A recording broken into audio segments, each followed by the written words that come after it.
January 1945. The western edge of Germany lay under a low, colorless sky. A thin crust of snow covered the ground, pressed flat by weeks of movement boots, tracked vehicles, supply wagons grinding through frozen mud. The air was heavy with the smell of damp earth and spent cordite, a scent that had settled into the countryside and refused to leave. Somewhere beyond the tree line, German artillery positions sat silent, their barrels already registered, their firing tables prepared months in advance. This sector had been planned for, studied, reinforced. Concrete bunkers were angled to overlap fields of fire. Trenches stitched the ground together in deliberate patterns. Minefields were laid not in haste, but by engineers with time to measure distances, time to anticipate approaches, time to prepare for an enemy attack that, on paper, could be stopped cold. German generals believed this line would hold.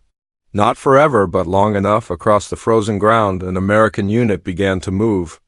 No grand speeches, no dramatic charges. Just columns advancing under discipline, supported by artillery timed to the minute. Within hours, reports began filtering back to German headquarters, fragmented at first, then impossible to ignore. Positions were falling, communication lines were severed. The defense, planned for months, was bending in places it was never meant to bend. And as the day unfolded, it became clear that something unprecedented was happening, something the planners had not prepared for. The collapse of certainty was just beginning, and to understand how it happened, we must first step back to the world that shaped this moment. By the opening weeks of 1945, the Second World War in Europe had entered its final, brutal phase. In the east, the Red Army was advancing relentlessly toward Berlin, its winter offensive shattering German army group centers that had already been weakened by years of attrition. Entire divisions were being erased from the order of battle in days. Rail lines were broken. Fuel reserves were nearly gone. Germany's eastern frontier, once measured in hundreds of kilometers, was collapsing into a narrow corridor of survival. In the west, however, the picture appeared, at least on German maps, more controlled. The Allied advance from Normandy had been slowed by autumn rain, stretched supply lines, and the bitter fighting of the Hürtgen forest. In December 1944, Adolf Hitler had gambled what remained of Germany's mobile reserves in the Ardennes offensive. For a brief moment, that gamble created confusion and uncertainty among the Allied command. But by January, the gamble had failed. The bulge was shrinking. German armor lay burned out along frozen roads. Elite formations that could not be replaced were gone, yet, even after that failure, German leadership still believed in the defensive power of prepared ground. The concept was not new. Germany's military tradition placed deep faith in fortification, terrain, and interlocking fields of fire. From the West Wall, known to the Allies as the Siegfried Line, to improvised river defenses along the Rhine and its tributaries, German engineers worked to turn geography into a weapon. Concrete bunkers, dragon's teeth, anti-tank ditches, and pre-registered artillery zones were designed not merely to stop an advance, but to slow it, bleed it, and force the enemy into costly frontal assaults. Time was the currency Germany could no longer afford to lose. Every week gained on the Western Front meant factories could continue producing weapons, civilians could be evacuated, and formations could be shifted to face the Soviet advance. Even a temporary halt imposed on the Americans and British was considered strategically valuable. German generals understood they could no longer win the war, but many believed they could still shape its ending. Across the front lines, the Allied command was equally aware of the stakes. By early 1945, the United States Army had transformed itself into a force defined by coordination rather than sheer numbers. Lessons learned in North Africa, Sicily, and Normandy had reshaped doctrine. Infantry no longer advanced alone. Artillery was no longer treated as a blunt instrument. Armor, engineers, air support, and logistics were integrated into a system designed to identify weak points and apply pressure with precision. American strength lay not in surprise attacks but in methodical destruction. Supplies flowed across France in volumes the German planners could scarcely imagine. Ammunition shortages, once a limiting factor, had been overcome. Artillery units could fire thousands of rounds in support of a single operation without jeopardizing future missions. Radios linked forward observers directly to gun batteries miles behind the line, allowing fire to be adjusted in real time. The battlefield itself had become a network, one that rewarded flexibility over rigidity. It was into this environment that a single American unit would advance, facing a defense constructed with patience, confidence, and the belief that planning alone could compensate for dwindling manpower. German commanders believed they understood how the Americans fought. They had studied their patterns, their caution, their reliance on firepower. What they had not fully grasped was how those patterns had evolved. As winter tightened its grip and both sides prepared for the next phase of the campaign, the stage was set for a confrontation between two philosophies of war, one built on months of static preparation, the other on adaptive execution under fire. That confrontation would unfold not on a map table, but in the frozen ground where theory met reality. The defensive line in question was not improvised in desperation. It had been constructed with intent. Stretching across key terrain, controlling road networks and natural avenues of approach, this sector formed part of Germany's layered western defenses in the winter of 1944-1945. Rivers, wooded ridgelines, and narrow valleys were incorporated into the plan, not as obstacles to be overcome, but as force multipliers. Where the land did not cooperate, engineers reshaped it, cutting anti-tank ditches, reinforcing embankments, and pouring concrete even as Allied artillery crept closer week by week. Months earlier, German staff officers had walked this ground with maps and rangefinders. Machine gun nests were positioned to overlap, ensuring that any infantry advance would be caught in crossfire. Anti-tank guns were sighted with clear arcs, camouflaged to survive initial bombardment. Artillery batteries were assigned pre-registered targets coordinates, calculated long before the first American unit appeared. These guns did not need observers to find their mark. The math was already done. For German commanders, this was how an inferior force could still impose control. Manpower shortages were severe. Many units holding the line consisted of understrength infantry regiments, reinforced with Volksgrenadier formations and remnants of divisions previously shattered in Normandy and the Ardennes. Training levels varied widely. Some soldiers were veterans hardened by years of combat. Others were replacements with only weeks of preparation. What bound them together was the promise that the defenses would compensate for their weaknesses. The assumption was simple. The Americans would attack cautiously. Experience had shown that U.S. forces favored heavy artillery preparation followed by deliberate advances. German planners expected identifiable phases: bombardment, probing attacks, pauses for reorganization. These pauses were critical. They allowed German units to reposition, repair damage, and counterattack when opportunities appeared. The defense was not meant to be static. It was meant to absorb, delay, and then strike back. Weather reinforced that confidence. Winter conditions limited Allied air support.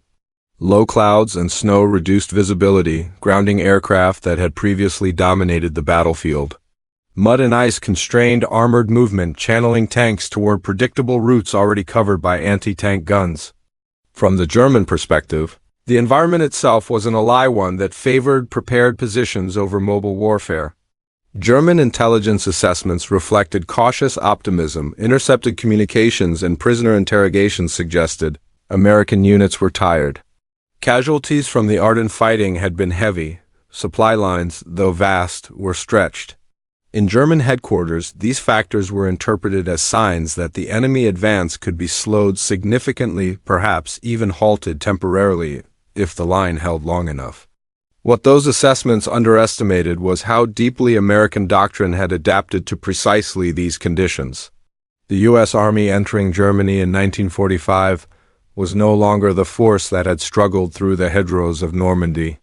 Engineers were now integral to frontline operations, moving with infantry to breach obstacles under fire. Artillery coordination had become almost automatic. Commanders at battalion and regimental level were empowered to exploit opportunities without waiting for higher approval. Most critically, American units had learned to treat prepared defenses not as walls, but as puzzles. Rather than confronting the strongest points head-on, they sought seams, minor terrain features, overlooked approaches, moments when communication broke down or assumptions proved false. A defense planned over months could unravel in hours if those seams were found and widened quickly. The German line, for all its concrete and calculation, depended on one fragile element: predictability. Once that predictability was challenged, the carefully constructed balance between terrain, firepower, and manpower began to strain. The stage was set for an encounter that would test whether preparation alone could withstand a force built around speed, coordination, and relentless pressure. That test would soon unfold through a series of decisions made not by generals, but by soldiers moving forward into the unknown, each action revealing a different dimension of the confrontation. For the German soldiers holding the defense, the line represented both protection and confinement. Many had been on the Western Front since the retreat from France. They knew the sound of American artillery well, the distant thunder that grew into a physical force, shaking earth and nerves alike. Inside concrete bunkers, men waited in long silences, counting hours rather than minutes. Orders were clear: hold positions, maintain discipline, trust the plan. Yet beneath that discipline lay exhaustion. Letters from home spoke of bombed cities and families on the move. Supplies arrived irregularly. Replacements often lacked experience. Across the line, the American unit advancing through the winter landscape carried a different weight. These soldiers had fought through hedgerows, forests, and towns reduced to rubble. By early 1945, combat was no longer a novelty, it was routine. They moved with an understanding of risk shaped by survival. Officers and non-commissioned officers had learned when to press forward and when to pause, not by doctrine alone, but by lived experience. Morale was not built on confidence in invincibility, but on trust in artillery support, in medics, in the men on either side of them. This contrast mattered. Where German soldiers waited for the battle to come to them, American troops advanced expecting resistance, prepared to adjust the moment conditions changed. One side relied on endurance, the other relied on momentum. German defenses were designed geometrically. Fields of fire overlapped in predictable patterns. Strong points anchored each other. Roads were covered by anti-tank guns positioned to strike advancing armor at known choke points. On maps, the system appeared cohesive, even elegant. Its effectiveness depended on synchronization, each element functioning as part of a larger whole. The American approach disrupted that geometry. Instead of concentrating on the strongest visible positions, the unit probed across a wider front. Small infantry elements advanced cautiously, supported by forward observers who adjusted artillery fire with precision. When resistance was encountered, it was not always met with immediate frontal assault. Positions were bypassed, isolated, and rendered ineffective without being fully destroyed. Engineers played a central role. Minefields were breached under fire, not cleared completely, but cut through just enough to allow movement. Obstacles that had taken weeks to build were neutralized in minutes when coordination allowed. German defensive plans assumed time to react, time to redeploy. That time was denied. American artillery did more than destroy. It communicated. Barrage patterns shifted rapidly, responding to movement rather than fixed schedules. German units accustomed to pre-planned bombardments found themselves under fire that adapted to their actions. Attempts to reposition triggered new concentrations. Command posts that broke radio silence to request support revealed their locations. This flexibility stood in sharp contrast to the German reliance on pre-registered fire. Once communications were disrupted, artillery support became less responsive. Fire missions calculated months earlier lost relevance as the battlefield evolved faster than the plan allowed. The technology itself had not failed, the doctrine governing its use had. As these human, tactical, and technological forces intersected, the defense began to experience strain, not as a sudden collapse, but as a series of small fractures spreading across the line. Each fracture weakened the whole, setting the conditions for decisions that would carry consequences far beyond this sector. Those decisions, shaped by leadership and perception, would define the next phase of the encounter. German command in this sector was structured around expectation. Orders emphasized holding ground, preserving cohesion, and avoiding unauthorized withdrawal. Company and battalion commanders were instructed to maintain their assigned positions unless explicitly ordered otherwise. The assumption was that higher headquarters, with a broader view of the battlefield, would coordinate responses to any breach. That assumption quickly became a liability. As American pressure mounted unevenly across the line, junior German officers faced dilemmas the plan had not anticipated. Communications faltered under artillery fire. Field telephones went dead. Radio traffic became intermittent. In several cases, requests for clarification went unanswered for hours. The initiative that German doctrine once prized had been eroded by years of centralized control and fear of disobedience. On the American side, leadership operated differently. Officers at company and battalion level were expected to exploit opportunity. When resistance weakened or gaps appeared, they did not wait for perfect alignment. They advanced, reinforced success, and shifted resources dynamically. Artillery and engineers followed movement rather than dictating it. This created a rhythm that German commanders struggled to counter. By the time orders were issued, conditions had already changed. The battle was being shaped from the ground up. German intelligence officers believed they understood the American method of war. They expected caution, methodical pace, and predictable phases. Early resistance reinforced that belief. Initial contacts were limited. Artillery fire appeared measured rather than overwhelming. To German observers, this suggested probing attacks rather than a committed push. That interpretation proved dangerously incomplete. What appeared to be hesitation was, in reality, reconnaissance under pressure. American units were identifying weak points, testing reactions, and mapping responses in real time. Once those responses were understood, pressure increased selectively. Strong points that fired revealed themselves. Units that counterattacked exposed flanks. German commanders, seeing only fragments of the picture, misjudged intent. Reports described localized penetrations rather than systemic failure. Requests for reserves were delayed. Countermeasures were planned for a battle that was already evolving beyond those plans. By the time the scope of the breach became clear, the opportunity to contain it had narrowed sharply. The most damaging impact of the breakthrough was not physical, it was psychological. German troops had been told the line was strong. They had been assured that preparation would compensate for shortages. When American units appeared where they were not expected, moving through terrain considered secondary or impassable, that confidence faltered. Rumors spread faster than orders. Positions thought secure were reported overrun. Neighboring units were said to have withdrawn, even when they had not. The sense of isolation grew. Soldiers who had trusted in concrete and calculations began to realize that those protections were only as strong as the system supporting them. For German generals monitoring the situation, the reports were unsettling. The defense was not collapsing everywhere at once. It was unraveling unevenly, unpredictably. That made it harder to diagnose, harder to fix, and harder to explain. A single American unit was not merely breaking through, it was exposing the limits of a doctrine built on certainty. As night approached, the consequences of these leadership choices, misread intentions, and shaken morale converged. The line, once thought resilient, now faced a moment of decision, one that would determine whether the breach could be sealed or whether the defense would give way entirely. That moment would arrive under fire, in the hours when planning mattered least and action mattered most.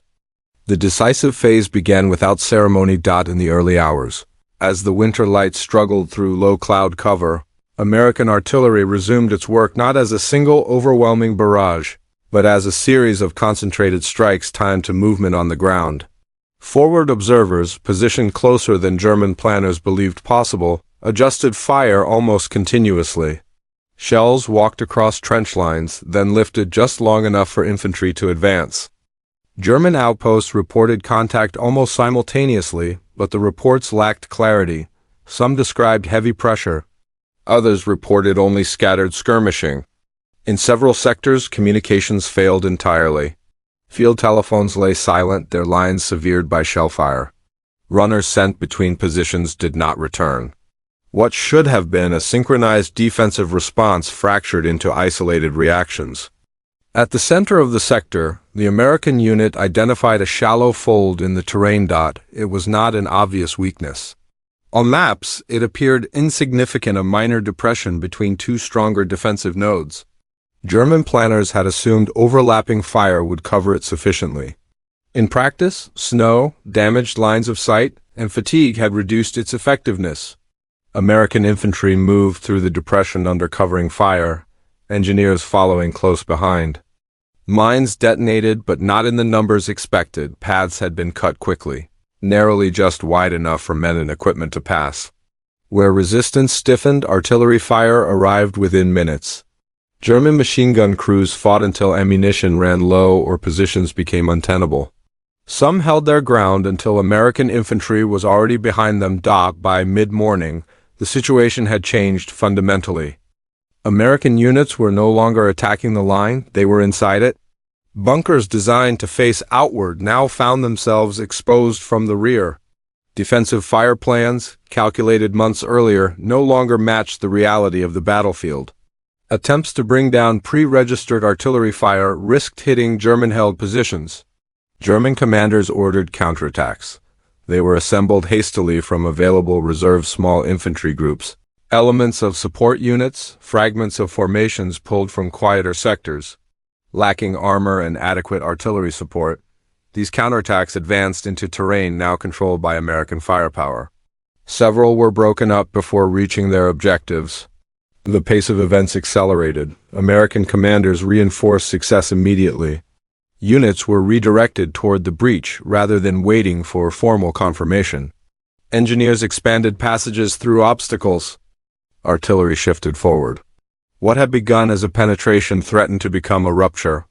By afternoon, German headquarters began receiving reports that contradicted earlier assumptions. The defense was not bending, it was being bypassed. Positions that still held were no longer connected to a coherent line. The plan, built on continuity and coordination, was failing under conditions it could not adapt to fast enough.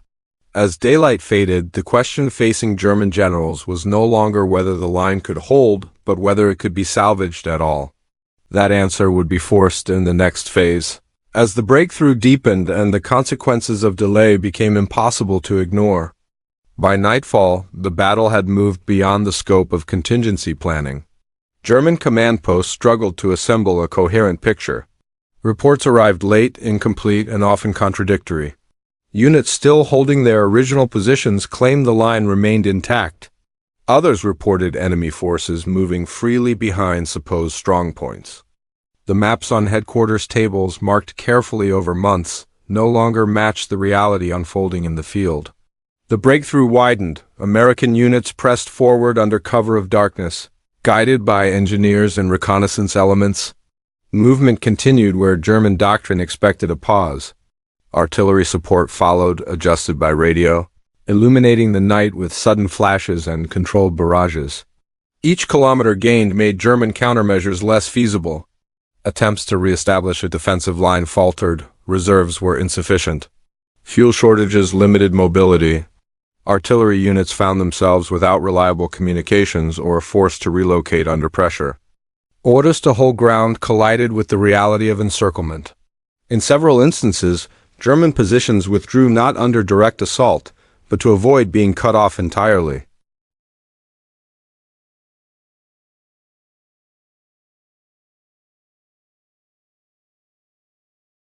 Then, the understanding that the American unit had achieved operational depth moving beyond the outer defensive belt and into areas intended to be secured for days, not hours.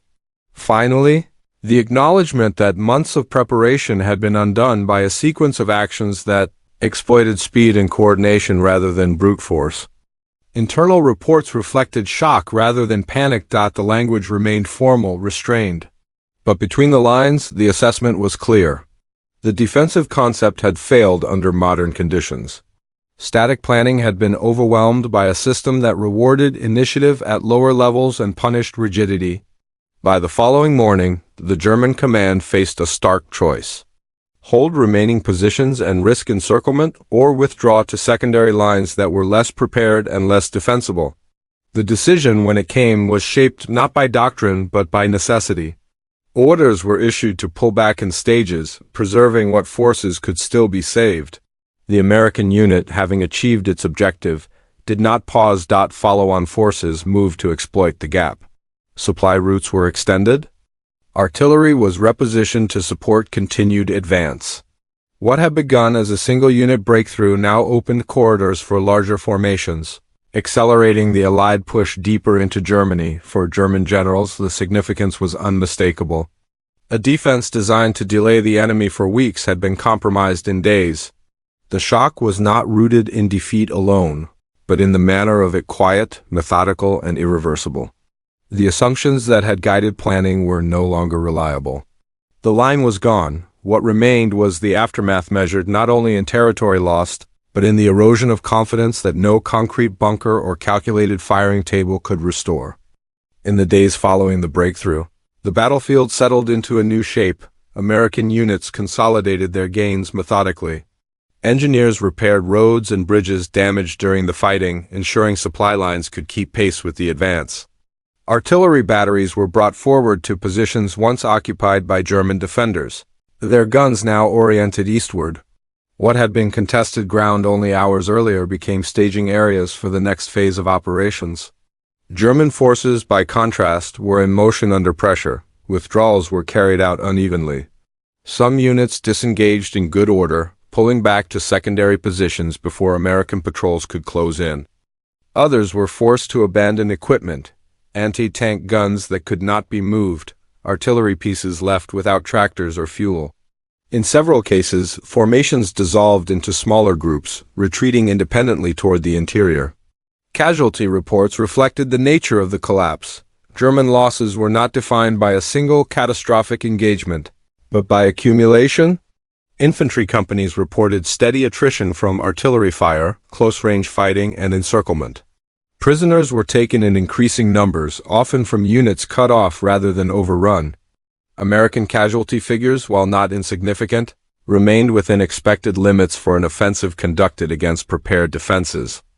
The asymmetry drew attention. Allied after-action reports noted the speed with which the line had been breached. Intelligence summaries highlighted the effectiveness of combined arms coordination and the rapid exploitation of identified weaknesses. There was no triumphal language-only analysis. The emphasis was on what had worked and how it could be applied elsewhere along the front. German internal assessments were more guarded. Staff officers documented failures in communication, delays in reserve commitment, and the vulnerability of static defenses to flexible assault methods. References were made to insufficient manpower and material shortages, but these explanations did not fully account for the outcome. The core issue was structural. A system designed to resist pressure in fixed patterns had been outmaneuvered. The psychological impact was immediate. German troops reaching rear areas spoke of American units appearing unexpectedly, of artillery that responded too quickly, of defenses that no longer functioned as promised. Confidence in prepared positions diminished. The belief that time could still be bought through fortification alone weakened. At higher levels, the breakthrough forced adjustments. Operational boundaries were redrawn. Units previously held in reserve were committed earlier than planned. Defensive lines farther east less developed, less reinforced were now expected to absorb the pressure that this sector had failed to contain. The momentum had shifted decisively. What remained was to understand how far the consequences would extend beyond immediate losses, beyond the maps and reports, into the broader strategic and psychological landscape of a war nearing its end. That broader impact would become clearer as the weeks unfolded. The consequences of the breach extended well beyond the ground that changed hands. For the Allied command, the breakthrough confirmed assumptions that had been developing since late 1944. Prepared German defenses, even those constructed over months, could be penetrated without prolonged attritional battles if pressure was applied selectively and exploited immediately. This reinforced confidence in continuing offensive operations without lengthy operational pauses. Planning timelines shortened, rather than allowing German forces time to reorganize behind successive lines. Allied formations pushed forward in overlapping advances. The emphasis shifted toward maintaining momentum, forcing German units to fight while moving, retreating, and reorganizing simultaneously. The breakthrough served as a practical demonstration that delay favored the defender only when the defender retained coherence. German command cohesion continued to deteriorate. orders from higher headquarters became increasingly restrictive, emphasizing holding ground even when conditions no longer supported it. This created friction at lower levels where officers faced the reality of exposed flanks and dwindling ammunition. In some cases, units withdrew preemptively to avoid encirclement, widening gaps that could not be sealed. Reports sent upward reflected a subtle but telling change in tone, where earlier assessments had expressed confidence in defensive preparation. Later reports emphasized uncertainty. Phrases referencing temporary setbacks gave way to acknowledgments of structural vulnerabilities. The language remained professional, but the shift was unmistakable. The belief that planning could compensate for material and manpower shortages was eroding. Strategically, the loss of this defensive sector accelerated the collapse of the Western Front. Secondary lines, lacking the depth and preparation of the breach position, proved even more difficult to hold. German forces were forced into a reactive posture, responding to Allied movement rather than shaping it. Each withdrawal compounded logistical challenges, further limiting the ability to establish stable defenses. The breakthrough also influenced German perceptions of the American army. Earlier stereotypes of caution, predictability, and reliance on overwhelming firepower were no longer sufficient explanations. German officers began to recognize a force capable of adaptation, initiative, and operational speed.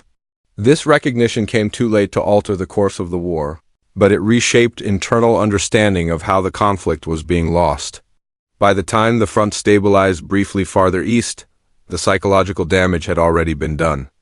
The defensive system that German generals had trusted carefully planned, mathematically precise, and rooted in experience had failed against an opponent that treated war as a dynamic process rather than a fixed problem. Confidence, once lost, could not be restored by orders alone. As the war moved toward its conclusion, this episode stood as more than a tactical success. It marked a turning point in how modern armies would think about preparation, flexibility, and the limits of static defense. The final meaning of that realization would only fully emerge with distance and reflection. In the quiet that followed the fighting, the significance of the breakthrough became clearer with time. This was not a story of overwhelming force smashing through concrete and steel. It was a demonstration of how warfare had changed by 1945. Months of planning, careful geometry, and disciplined preparation could still be undone by an opponent willing to adapt faster than the plan could respond. The German defense had been logical, methodical, and historically sound. What it lacked was elasticity. The American unit that broke the line did not succeed because it was unique in courage or strength. It succeeded because it operated as part of a system that valued initiative at every level. Decisions were made close to the ground, where conditions were visible and time was measured in seconds rather than days. Artillery, engineers, infantry, and command worked not as separate elements, but as a single, responsive organism. For German generals, the shock lay in what the breakthrough revealed. The failure was not rooted solely in shortages of fuel, men, or equipment, though those shortages were real and crippling. It was rooted in a deeper realization that control achieved through static planning could not survive contact with a fluid, modern battlefield. Fortifications could slow an enemy, but they could not stop one that refused to fight on predictable terms.